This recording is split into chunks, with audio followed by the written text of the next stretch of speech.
और इस बीच सीधे आपको लिए चलते हैं दिल्ली विधानसभा, जहां वित्त मंत्री मनीष सिसोदिया ने अपना भाषण शुरू कर दिया है, बजट भाषण से IWS के साथ, सिटीजन ग्रुप्स के साथ, व्यापार संगठनों के साथ, कॉरपोरेट घरानों के साथ, इन सब के साथ हमने कहा था कि हम चर्चा करेंगे और उनसे प्राप्त बहुमूल्य जानकारियों को बजट में शामिल करेंगे, बल्कि उनको बजट बनाने की प्रक्रिया में शामिल करेंगे। हम दिल्ली के नागरिकों को सरकार की इस व्यवस्था में भागीदार समझते हैं। यही हमारे सरकार चलाने की राजनीति है कि दिल्ली का एक एक नागरिक हमारी सरकार का हिस्सा है और वो सरकार चलाने का उतना ही हकदार होना चाहिए, सरकार के डिसीजन मेकिंग का उतना ही हकदार होना चाहिए जितना कि सरकार में काम कर रहा कोई व्यक्ति, चाहे वो मंत्री हो या विधायक, माने कोई अधिकारी हो या अन्य विधायकों जो अधिकार हैं, आम व्यक्ति को वो अधिकार होने चाहिए। और हमने बजट बनाने की प्रक्रिया में उसको वो अधिकार देके एक नई शुरुआत की है। हमारी सरकार में निर्णय लेने का पहला अधिकार दिल्ली के नागरिकों का है, तो हमने इस बजट को तैयार करने में सुनिश्चित किया है कि लोग अपनी इच्छा और आवश्यकता के अनुसार दिल्ली के विकास का तरीका तय कर सकें। ये एकदम आम आदमी का बजट है। दिल्ली के हर आम आदमी को, वो चाहे गरीब हो, मिडिल क्लास हो, अपर क्लास हो, जिस भी आय वर्ग से रखता हो, सबके लिए सबकी जरूरतों को, सबके सपनों को इसमें समाहित करने का प्रयास किया गया है और वहां से निकल के ये बजट आया है। आप जानते ही हैं कि बजट तैयार करने की जो प्रक्रिया थी वो पहले सचिवालय या अधिकारियों के कक्षों तक या अधिक से अधिक जो हमारे गवर्नमेंट के सेमिनार हॉल्स हैं वहां तक सीमित रहती थी। लेकिन इस बार पूरी दिल्ली में घूम घूम के सभाएं की गई हैं। पूरी दिल्ली में नागरिकों ने स्वयं अपने लिए विकास कार्यों की सूची तैयार की है और उसकी प्राथमिकता तैयार की है, कौन सा काम कहां होना है, कब होना है, कब कैसे होना है। इससे एक बजट निकल के आया है। अध्यक्ष महोदय, मैं कहना चाहता हूं कि यही एक सही मायने में यही लोकतंत्र है कि लोग व्यवस्था को चलाएं, लोग व्यवस्था को चुनें और लोग व्यवस्था को चलाएं। इस प्रक्रिया के जरिए दिल्ली के नागरिक अपने जीवन के पर असर डालने वाले तमाम निर्णयों के लिए काम कर रहे थे। माननीय मुख्यमंत्री महोदय ने अप्रैल 2015 में बजट तैयार करने के बारे में लोगों से सुझाव देने के लिए बाकायदा अपील की थी, विज्ञापन देकर अपील की थी। नागरिकों ने भी इसमें खूब बढ़ चढ़ के हिस्सा लिया और बहुत गंभीरता से हिस्सा लिया। ऐसे ही नहीं किया कि कोई चिट्ठी भेज दी, कोई कुछ भेज दिया, कोई ईमेल भेज दी। 1500 से अधिक सुझाव आए। इसके अलावा 11 विधानसभा निर्वाचन क्षेत्रों में अलग अलग मोहल्ले में जाके सभाएं की गई, वहां विचार विमर्श किया गया। वहां के प्रमुख मुद्दों और चुनौतियों के बारे में नागरिक संगठनों, स्वयंसेवी संगठनों और इन सबके साथ विचार हुआ।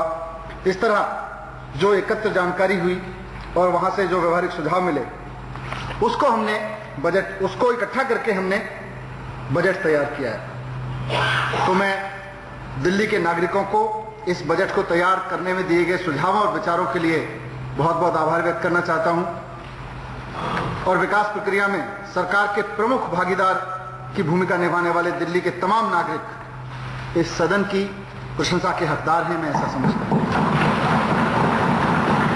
दिल्ली के नागरिकों से प्राप्त बुनियादी जानकारी और सुझाव इस बजट का आधार हैं और वो उन सभी घोषणाओं में व्यक्त होंगे जो मैं आगे चल के करने जा रहा हूं। इसीलिए अध्यक्ष महोदय, मैंने इसको कहा कि ये देश का पहला स्वराज बजट है। एक्चुअली ये स्वराज लाने की दिशा में एक बहुत महत्वपूर्ण कदम है। हमारे मीडिया के कैमरों के पीछे गांधी जी की तस्वीर लगी है और इस सदन में मैं पहले भी कह चुका हूं इस बारे में कि गांधी जी ने लोकतंत्र को बहुत सरल शब्दों में परिभाषित किया है। उन्होंने कहा है कि सच्ची लोकशाही संसद, या इस सदन में कहें तो विधानसभा, संसद में बैठे हुए 20 लोग नहीं चला सकते। सच्ची लोकशाही संसद में बैठे हुए 20 लोग नहीं चला सकते, वो तो नीचे से हर एक गांव तक लोगों से चलाई जानी चाहिए। ये गांधी जी ने लोकतंत्र का एक मूल मंत्र दिया है, लोकतंत्र को समझने का। और हमें लगता है इसकी शुरुआत कि यहां सदन में बैठे हुए 70 लोग, सचिवालय में बैठे हुए कुछ अफसर और कुछ मंत्री यही सब प्रक्रिया को नहीं चला सकते, लोगों को नीचे से लेके आना चाहिए। इसकी शुरुआत हम कर रहे हैं। हम जानते हैं कि इससे स्वराज, इतना करने भर से स्वराज नहीं आ जाएगा। स्वराज की परिकल्पना बहुत बड़ी है। हमारी पूरी राजनीति स्वराज पर टिकी हुई है कि हमको स्वराज लेके आना है, स्वराज की व्यवस्था लानी है देश में, दिल्ली में। लेकिन इस बजट के तैयार करने की जो प्रक्रिया हुई है, इससे स्वराज के रास्ते खुलेंगे। स्वराज का एक नया रास्ता यहां से खुलेगा। और जैसा किसी ने कहा भी है कि जहां से आती हो मंजिल की महक, जहां से आती हो मंजिल की महक, वो कच्चे रास्ते भी खुशगवार लगते हैं। तो ये कच्चा रास्ता सही, लेकिन बहुत खुशगवार है, क्योंकि इससे स्वराज की मंजिल की महक आ रही है। सरकार के पिछले 130 दिन के कामकाज में नागरिकों के जीवन में को बेहतर बनाने के लिए कई महत्वपूर्ण उपाय किए हैं।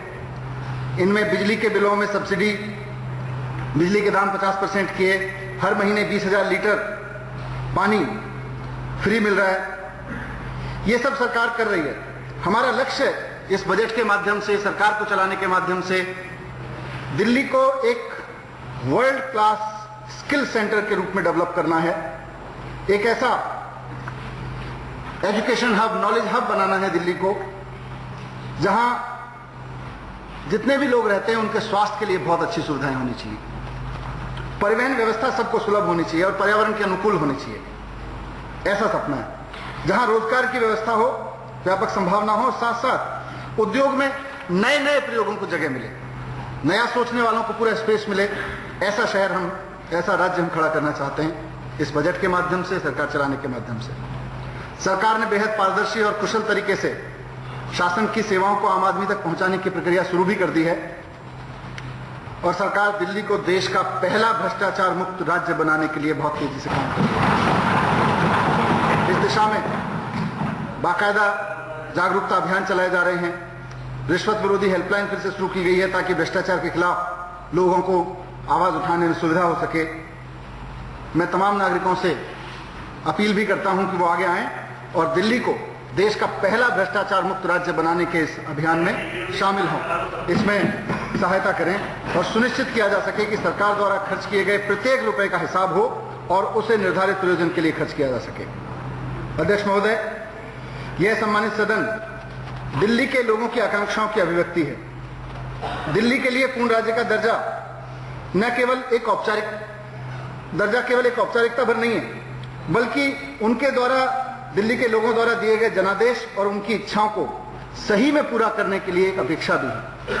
हम केंद्र सरकार के साथ लगातार इस मुद्दे को उठा रहे हैं। तो ये इसका एक आधार था जिस पे खड़े होकर हम इस बजट की बात कर रहे हैं। अब मैं सदन के सामने 2015-16 के लिए आय व्यय की बात करूं, उससे पहले सदन का ध्यान दिल्ली की फाइनेंशियल पोजीशन और प्राइस सिचुएशन की ओर दिलाना चाहता हूं। प्राइस सिचुएशन की बात करें तो दिल्ली में महंगाई की दर 2014-15 के दौरान 6.6% थी, जबकि इसकी तुलना में मुंबई में ये 8.3%, कोलकाता में 6.1% और राष्ट्रीय स्तर पर देखें तो 6.4% थी। सरकार आवश्यक वस्तुओं के मूल्यों पर निरंतर निगरानी रख रही है। समय अनुसार बाजार में दखल देके मूल्यों पर नियंत्रण रखने के उपाय किए जाएंगे। दिल्ली सरकार ने पहली बार प्याज और आलू का सुरक्षित भंडार बनाने के लिए फैसला किया है ताकि इन वस्तुओं की कमी होने पर बाजार में दखल दी जा सके और उनके दाम को काबू में लाया जा सके। इसके साथ साथ लगातार जहां भी होर्डिंग की कोशिश की जा रही है, जहां भी जमाखोरी की कोशिश की जा रही है, वहां भी सख्ती बरती जा रही है। अब मैं थोड़ा सा फाइनेंशियल पोजीशन की बात करूं दिल्ली राज्य की। अध्यक्ष महोदय, 2014-15 के दौरान दिल्ली को लोकतांत्रिक तरीके से चुनी हुई सरकार से विमुख रखा गया, वंचित रखा गया। पूरी की पूरी, लगभग पूरे वर्ष पूरी की पूरी व्यवस्था केंद्र सरकार के अधीन माननीय उपराज्यपाल महोदय के माध्यम से चलाई गई और लोकतांत्रिक सरकार ना होने का असर सीधे सीधे दिल्ली की फाइनेंशियल पोजीशन पे साफ साफ दिखता है। 31 मार्च 2015 को जो फाइनेंशियल ईयर समाप्त हुआ, उसमें वर्तमान मूल्यों के आधार पर राज्य का सकल घरेलू उत्पाद जीएसडीपी 4,51,154 करोड़ रुपए रहा, जिसमें पिछले साल की तुलना में 15.5% की बढ़ोतरी हुई। 2013-14 के दौरान हुई 25,919 करोड़ रुपए की कर वसूली की तुलना में 2014-15 के दौरान यह 26,604 हुई। यह मैं कहना चाहता हूं कि जब लोकतांत्रिक तरीके से चुनी हुई सरकार का अभाव था, दिल्ली को उससे वंचित रखा गया, तो 2013-14 के दौरान तो 25,919 करोड़ रुपए आए। अगले साल 10%, 20% कुछ बढ़ोतरी दिखनी चाहिए थी, बहुत स्पष्ट बढ़ोतरी दिखनी चाहिए थी, लेकिन कुल 26,604 करोड़ रुपए आए। 2014-15 के दौरान वैट की वसूली में 2% की, मात्र 2% की बढ़ोतरी हुई। एक्साइज में 8.59% और मोटर वाहन की कर वसूली में 10.61% की बढ़ोतरी दर्ज हुई। कांस्टेंट प्राइसेस के आधार पर देखें तो दिल्ली की अर्थव्यवस्था में पिछले साल 8.2% की वृद्धि दर्ज हुई, जबकि इस दौरान राष्ट्रीय स्तर पर अर्थव्यवस्था में 7.3% की वृद्धि देखी गई। दिल्ली में राष्ट्रीय स्तर के मुकाबले कहीं ज्यादा अपेक्षा की जाती है। तो ये कुछ और तर्क संगत तथ्य भी हैं जिन्हें मैं दोहराना चाहता हूं, जिनकी चर्चा मैंने लेखानुदान प्रस्तुत करते हुए भी की थी, कि जीएसडीपी के अग्रिम अनुमानों के अनुसार दिल्ली में प्रति व्यक्ति वार्षिक आय 2014-15 में वर्तमान मूल्यों पर 2,40,849 रुपए रही, जो राष्ट्रीय स्तर की प्रति व्यक्ति आय की तुलना में 2.7 गुना अधिक रही। ये बहुत बड़ा डेटा है अध्यक्ष महोदय। दिल्ली के लोग मेहनत करते हैं, दिल्ली के लोग कमाते हैं, दिल्ली के लोग जब मेहनत करके कमाते हैं, अपना बिजनेस करते हैं, नौकरी करते हैं, तो फिर इनकम टैक्स देते हैं। तमाम तरह के व्यापारियों को के माध्यम से तमाम तरह के व्यापार में सहयोग करते हुए सर्विस टैक्स देते हैं। 14वें केंद्रीय वित्त आयोग ने केंद्रीय करों में राज्य की हिस्सेदारी 32% से बढ़ा के 42% करने की सिफारिश की। केंद्रीय वित्त आयोग की इस सिफारिश से दिल्ली को वंचित रखा गया है। दिल्ली सिर्फ यूटी नहीं है, स्टेट विद लेजिस्लेचर है, उसके बावजूद दिल्ली को इससे वंचित रखा गया है। हालांकि यहां विधानसभा है, अलग से कंसोलिडेटेड फंड है, सरकार के सारे लेन देन, वित्तीय लेन देन अपने संसाधनों से हम लोग पूरा करते हैं। अगर ये सिफारिशें दिल्ली पे लागू हो जाएं अध्यक्ष महोदय, तो दिल्ली को बहुत बड़ा फाइनेंशियल लाभ मिलने वाला है, मिलेगा। ये बड़ा अजीब है, क्योंकि इस सारे डायनेमिक्स को समझना जरूरी है। दिल्ली में बजट को समझने से पहले और दिल्ली की फाइनेंशियल पोजीशन को समझने से पहले दिल्ली के लोग, जैसा कि इनकम बढ़ रही है, सर्वे बता रहा है कि इनकम बढ़ रही है, जाहिर सी बात है इनकम बढ़ रही है तो इनकम टैक्स भी बढ़ रहा है। पिछला बार का जो डेटा है उसके हिसाब से 1,30,000 करोड़ का इनकम टैक्स और सर्विस टैक्स दिल्ली के लोगों ने केंद्र सरकार को दिया है। ये बहुत बड़ी राशि है, लेकिन जब दिल्ली को वापस मिलता है तो उसमें से एक पीनट्स मिलता है। सिर्फ 325 करोड़ रुपए केंद्रीय करों के शेयर के रूप में मिलता है दिल्ली। 1,30,000 करोड़ रुपए जो दिल्ली सेल टैक्स और इनकम टैक्स दे रही है, उसमें से महज 325 करोड़ रुपए शेयर के नाम पे, सेंट्रल टैक्सेस में शेयर के नाम पे मिलना, ये पीनट से भी कम है।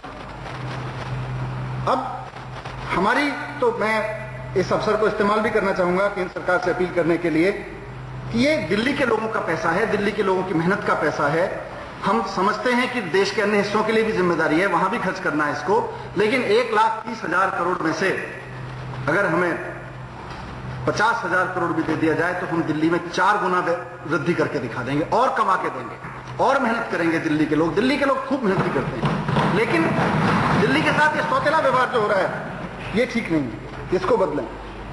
और देखिए, एक तरफ तो इनकम टैक्स, सेल टैक्स पे बैठ जाते हैं, उसका शेयर नहीं देते, ऊपर से जमीन मांगते हैं कि बस स्टॉप बनाना है, हमें डिपो बनाने हैं, हॉस्पिटल बनाने हैं, कॉलेज बनाने हैं, वृद्धाश्रम बनाने हैं, इन सब के लिए जमीन मांगते हैं। तो बोले 10 करोड़ रुपए प्रति एकड़ में ले लो, 4 करोड़ रुपए प्रति एकड़ में ले लो।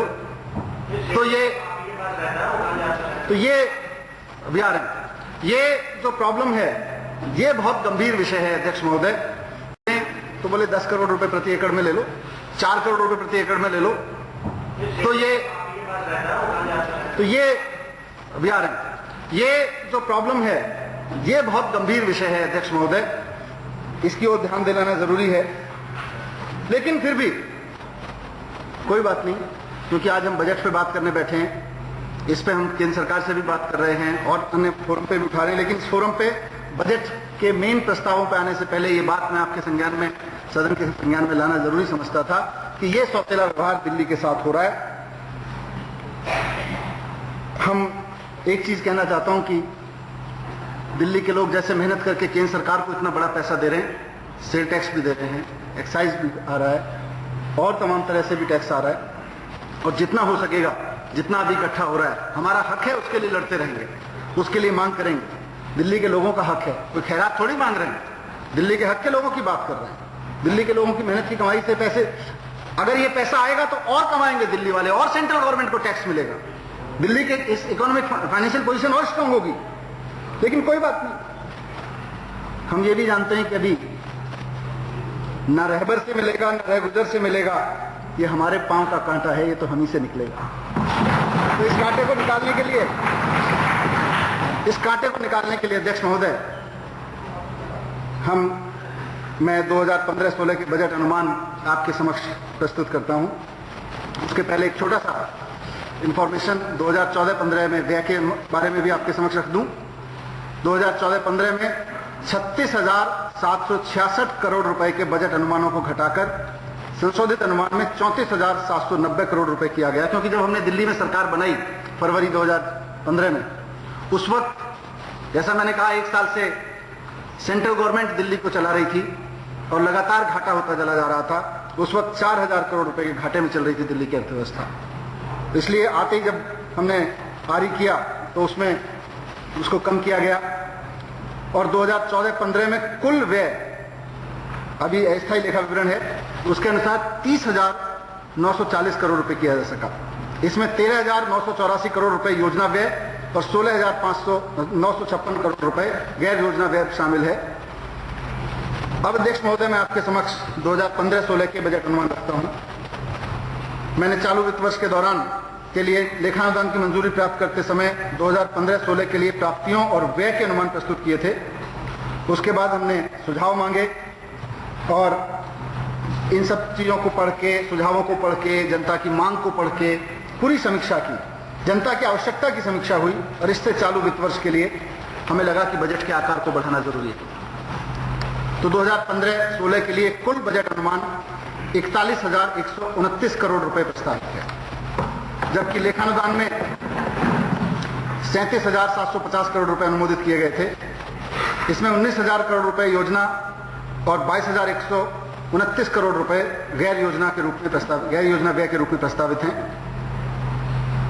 योजना बजट के रूप में प्रस्तावित 19,000 करोड़ रुपए 2014-15 के दौरान किए गए 16,350 करोड़ रुपए के संशोधित अनुमान से 16% अधिक हैं।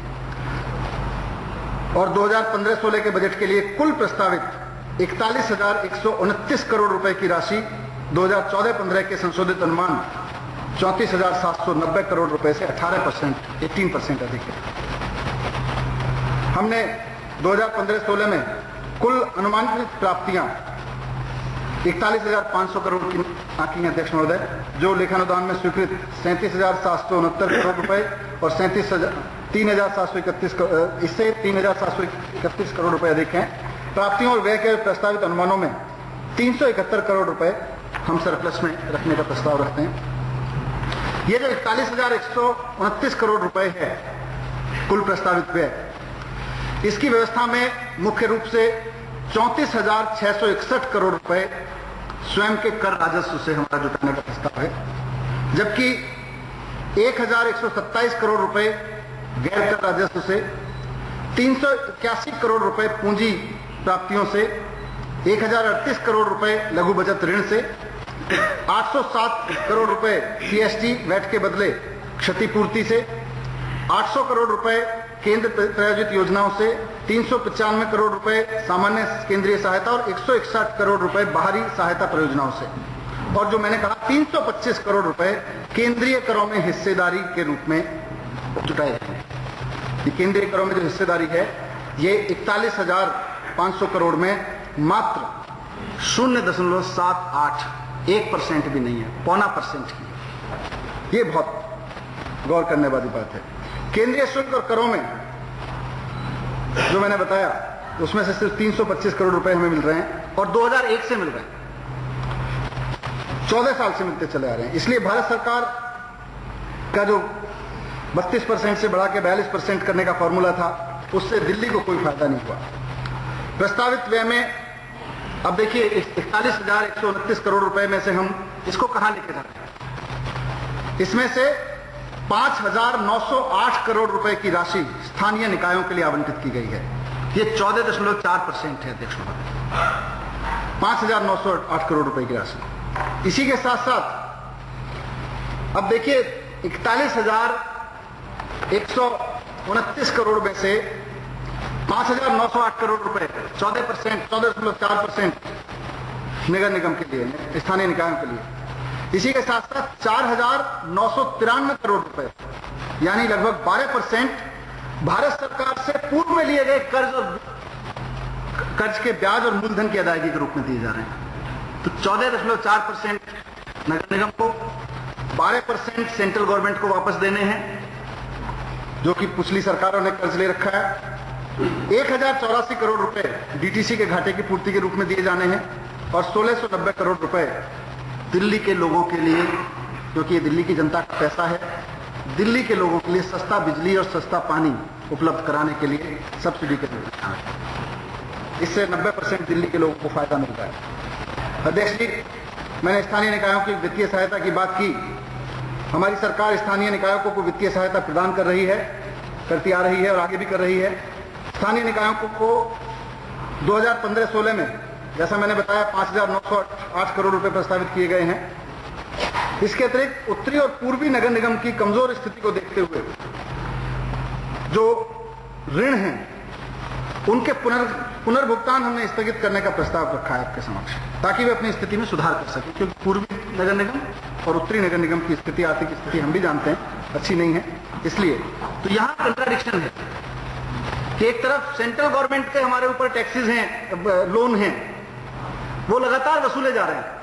इधर जब नगर निगम को लोन, नगर निगम के ऊपर जो लोन है, हम समझते हैं इस चीज को, गंभीरता को समझते हैं। इसलिए हमने तय किया है कि इसका पुनर्भुगतान अभी हम स्थगित कर रहे हैं, ताकि वो अपनी स्थिति में सुधार हो।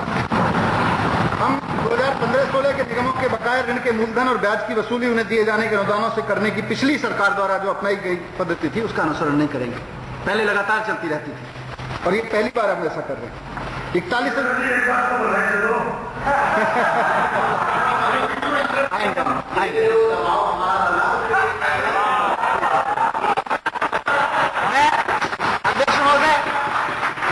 अध्यक्ष महोदय, मैं सदन की सूचना के लिए, हाँ मैं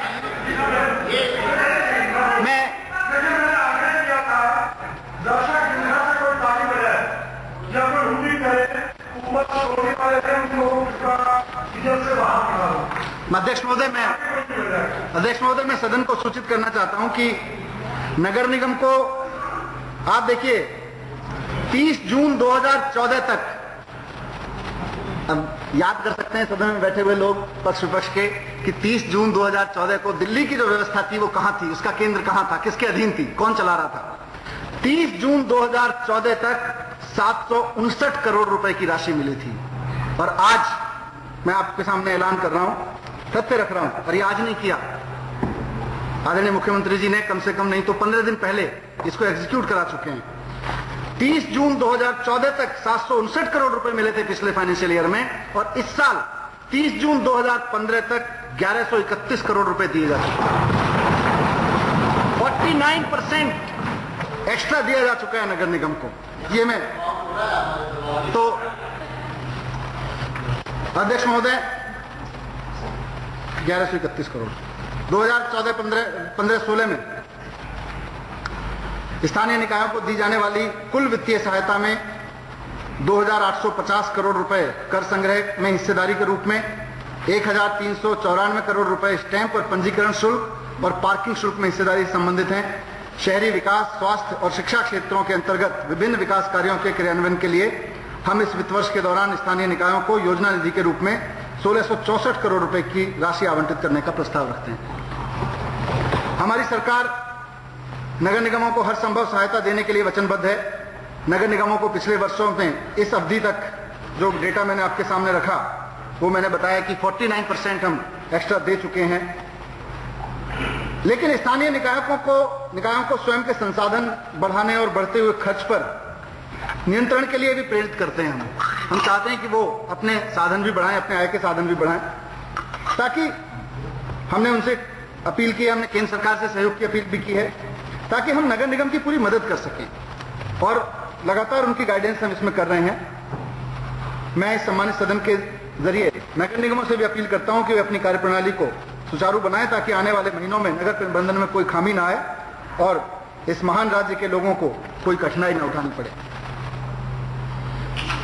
अध्यक्ष महोदय, अब मैं आपके समक्ष ये जो आम आदमी पार्टी की राजनीति है, जिसके बारे में हम हमेशा कहते हैं ये सरकार की राजनीति है, कि हम राजनीति करने नहीं, राजनीति को बदलने आए हैं। और चाहे वो चुनाव रहा हो, चाहे चुनाव प्रचार रहा हो, चुनाव के बाद सरकार चलाने का तरीका रहा हो, इसमें राजनीति में बहुत तेजी से परिवर्तन हुए। और आज लगभग 4 महीने के अनुभव के बाद यहां खड़े होकर मैं आपके समक्ष कहना चाहता हूं कि अब हम राज्य नीति, यानी कि राज्य को चलाने की नीति में भी बड़े बड़े परिवर्तन कर रहे हैं, व्यापक परिवर्तन कर रहे हैं। और पहले ही बजट में पार्टिसिपेटरी तरीके से बजट तैयार करना इसकी एक बहुत बड़ी मिसाल है। इससे न सिर्फ भ्रष्टाचार पर काबू पाने में मदद मिलेगी, बल्कि सार्वजनिक धन का दुरुपयोग रोकने में भी काफी मदद मिलेगी।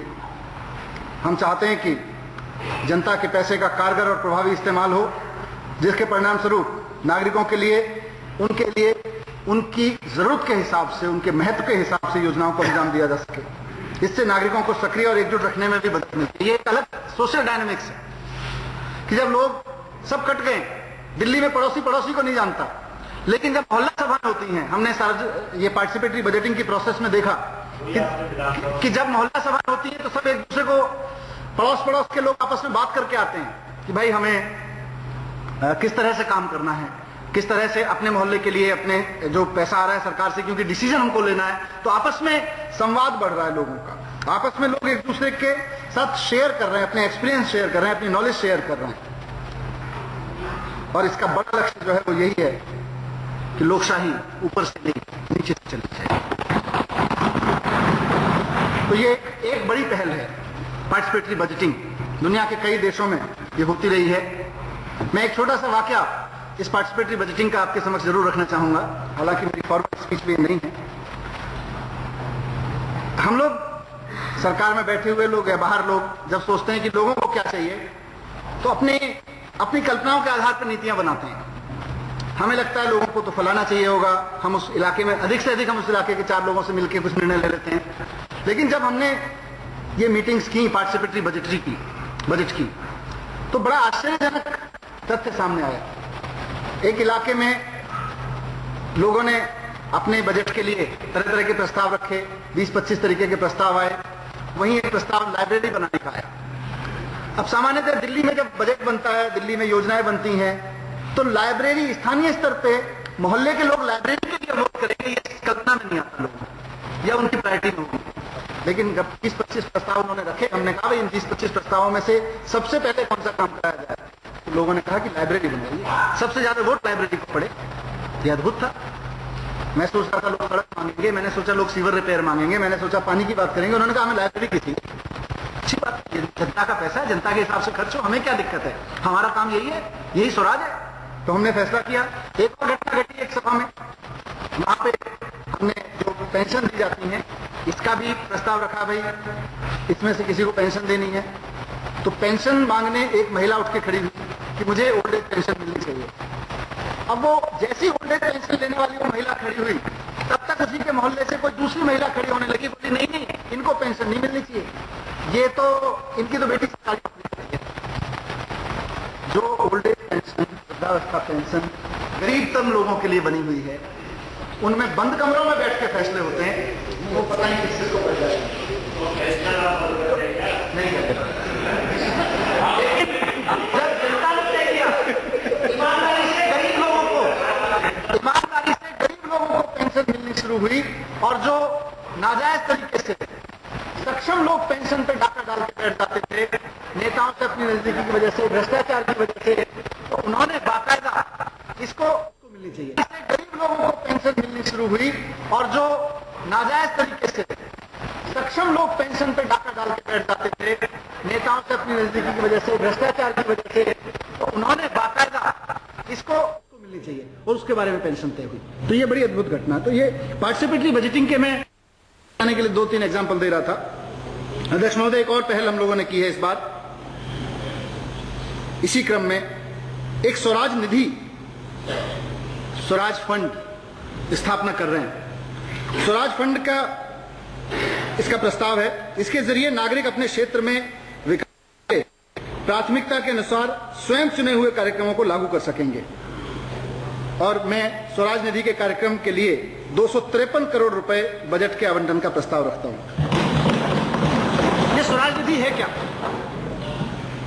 वैसे तो इस बजट में शामिल पूरी की पूरी जनता की राशि है, लेकिन स्वराज निधि वाकई जनता की डिस्पोजल पे दी गई राशि है। जनता तय करेगी कि वो कहां खर्च होना है। यह हिंदुस्तान के इतिहास में एक अभूतपूर्व प्रयोग है स्वराज निधि। भारत के संविधान में 73वें और 74वें संशोधन में इसकी परिकल्पना तो की गई थी, और अगर देखें थोड़ा बहुत ग्राम पंचायतों में, ग्राम सभाओं के इसकी कुछ कागजी व्यवस्था भी की गई, लेकिन कागजी रह गई, वो वहां अभी अमल में नहीं आ पाई। सही मायने में अगर लोकतंत्र स्थापित करना है तो व्यवस्था के, हमारे सरकार के सिस्टम के फंड्स, फंक्शंस और फंक्शनरीज, इन तीनों पे हर पल हर क्षण जनता का नियंत्रण रहना जरूरी है। और मैं पूरे विश्वास के साथ कि स्वराज निधि, ये स्वराज निधि की स्थापना देश में सच्ची लोकशाही की स्थापना की दिशा में एक मील का पत्थर साबित होगी। स्वराज निधि के तहत आने वाले वर्षों में दिल्ली के सभी 70 विधानसभा क्षेत्रों में एक निश्चित राशि आवंटित की जाएगी, और हर विधानसभा क्षेत्र में मोहल्ले में बैठ के, मोहल्ला बैठकों में जनता तय करेगी कि उसका अपना पैसा है, उसको किस जरूरत के, किस काम में, कब, कहां, कैसे इस्तेमाल करना है, कौन सा काम पहले होना है, कौन सा काम बाद में होना है, ये सब जनता तय करेगी मोहल्ले में।